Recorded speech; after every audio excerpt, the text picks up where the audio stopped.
Hey everybody, this is a quick video in case you have a Samsung dishwasher and you're getting a CE error on the dishwasher. So what is it and how to get rid of it?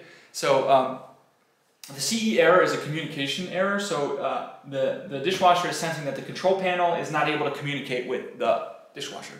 So other than calling somebody out to fix this, the number one thing that you can do at home to try to fix this is just to do a hard restart on the machine.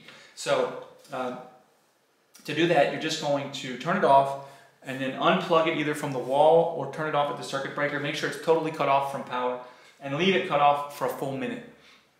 Once you've done that, then start it back up and try to run a cycle and see if the error doesn't come back. Hopefully just a hard restart like on the computers will just fix the problem, it'll go away.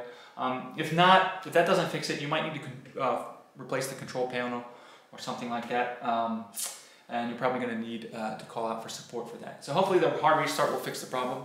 So anyways, hope this helped. Thanks a lot for watching. Have a great day.